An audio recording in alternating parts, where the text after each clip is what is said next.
Hi, and welcome back to U.S. History with Mr. Snyder. Today we delve into the topic of the Holocaust during World War II.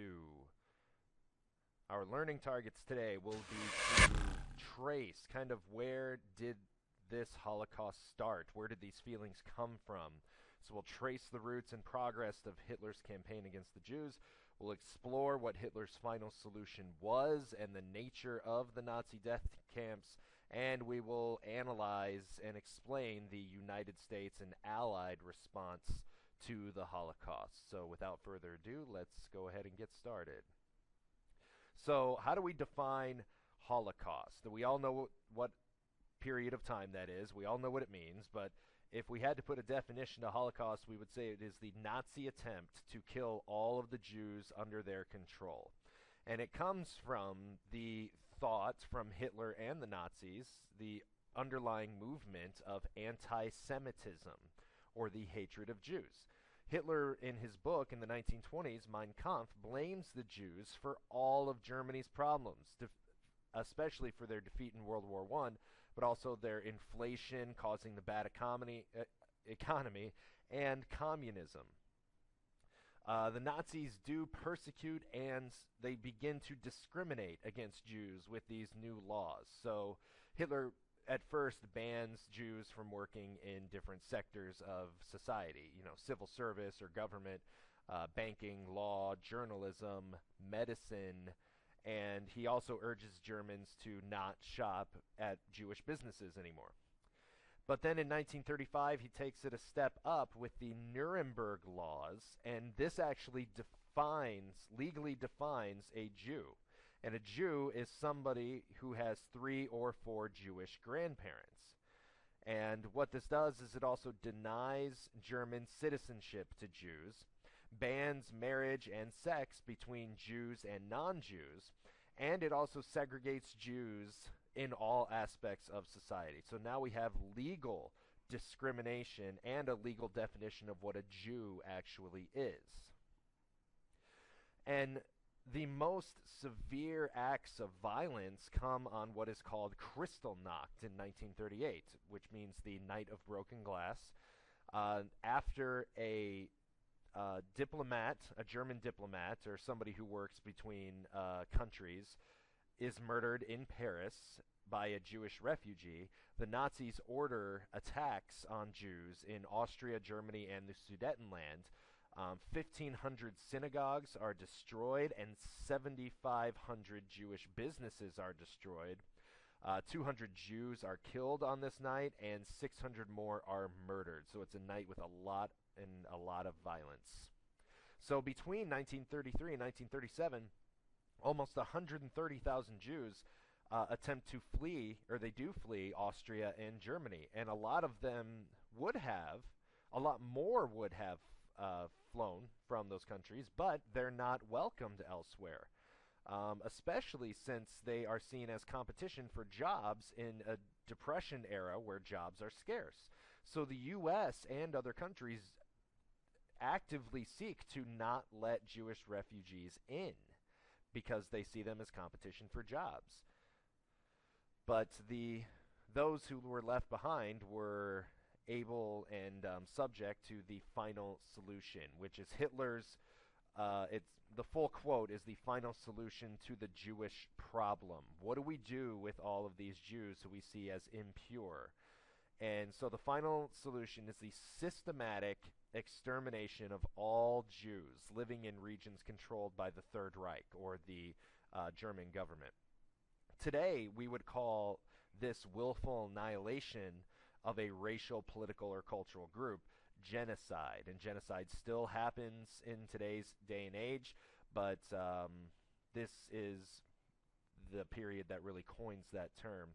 So we begin to put Jews and others into concentration camps beginning in 1933. And they're initially not used to kill Jews and other people, but they turn them into useful members of society in theory, whereas in reality, they're really there to punish them. So they also imprison people who they deem to be socialists, communists, labor leaders, political prisoners, anybody who speaks out against Hitler, journalists, novelists, anybody who is deemed anti-Hitler is sent to these concentration camps.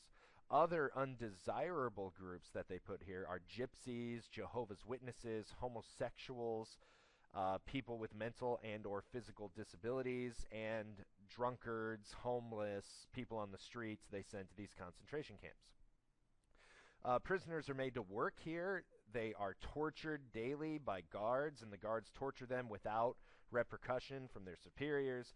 Hypothermia and starvation are daily occurrences. People die in these camps. And even the people in these camps, they allow doctors to conduct unethical medical experiments involving castration and hypothermia, exposure to altitude, how that would change a person's body. And they didn't even give these people anesthesia or anything, and these people usually died or were deformed for the rest of their life. So very, very unethical things going on at these concentration camps. In Auschwitz was starving, but this ration was for starving. And besides, when you go out to work, you got beating. The SS behaved so that's how more people they could kill. This was the idea. Then you was not a person. You become so numb, you just pray to God that they shouldn't kill you the next day. And you just worry how you're going to survive that day or that hour. That's all you think of. You think of food and life. We were given soup, so-called soup that was made of turnips and potato peels and some water, and once in a while a crinkly piece of meat was sort of floating in there, and sometimes just bags were emptied into the soup. So at one time I remember we found combs and lipstick and all kinds of toilet articles cooked in the soup. There were latrines, which were just holes in the ground with a plank of wood over it. And sometimes we were not even allowed to go onto the latrines, and we had to use our own, the soup dishes that we were given, and clean them out and use them again. In the morning, they woke you up really early, and they counted you.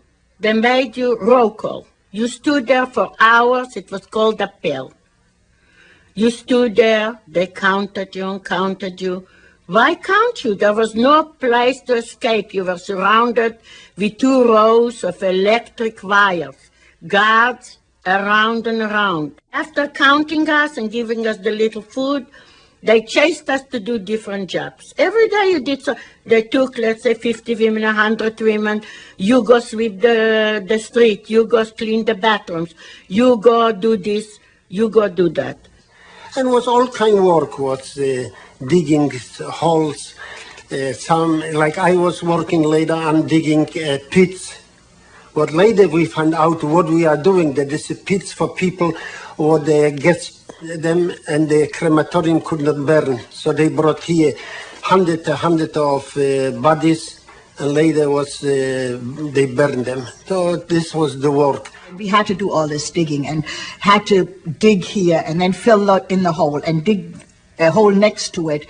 I think this was purposely designed to demoralize us and to sap our energy.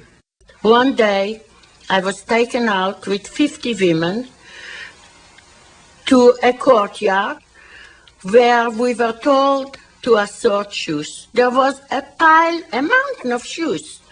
From the other side, there was a Polish prisoner war camp, and the Polish prisoner said to us, "Jewish ladies, do you know what these shoes are?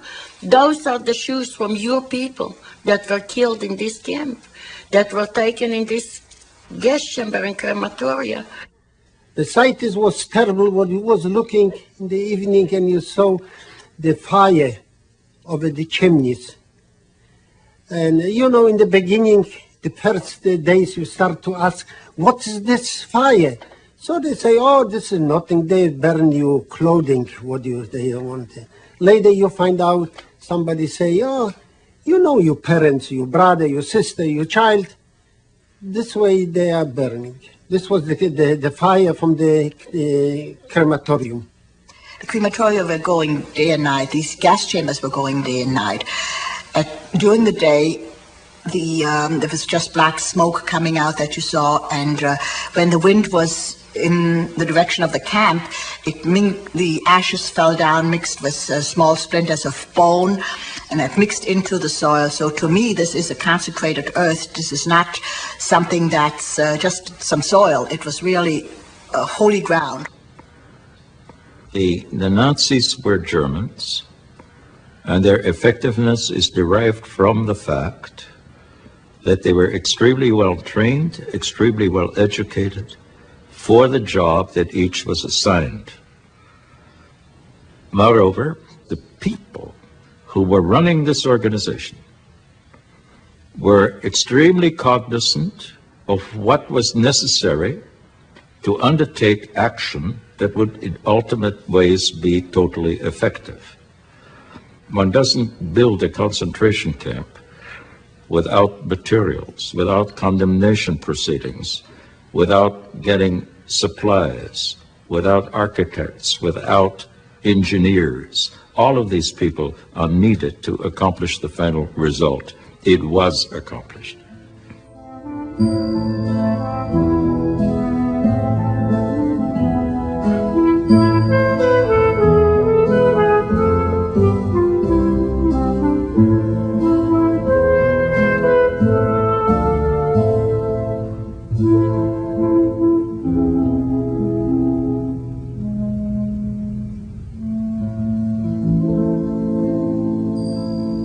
Some of these concentration camps are later turned into death camps where people are sent to be killed.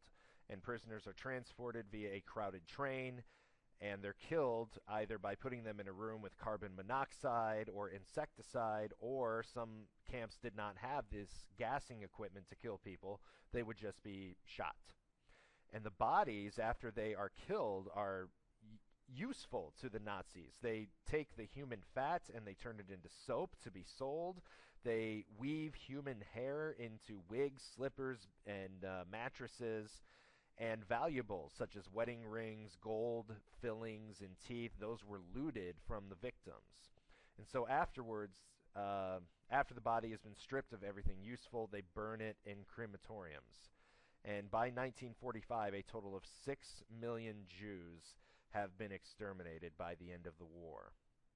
What was the Allied response to this? Well, we didn't allow Jewish refugees into the United States during the 1930s. And a lot of people say, in hindsight, if we had relaxed our immigration policy, many of these deaths could have been prevented. In 1944, FDR establishes the War Refugee Board, where the War Refugee Board works with the Red Cross to save Jews in Eastern Europe once we begin to realize that this is going on in late 1942, 1943. Soviet troops advancing into Germany reach the camps first, but Stalin shows no sympathy towards them. And the United States and Great Britain was just focused on winning the actual war and not stopping the genocide that's going on in the war. But only in 1945, when U.S. and Allied soldiers begin to reach and liberate these death camps, do we really realize how unfortunate and how big these atrocities are.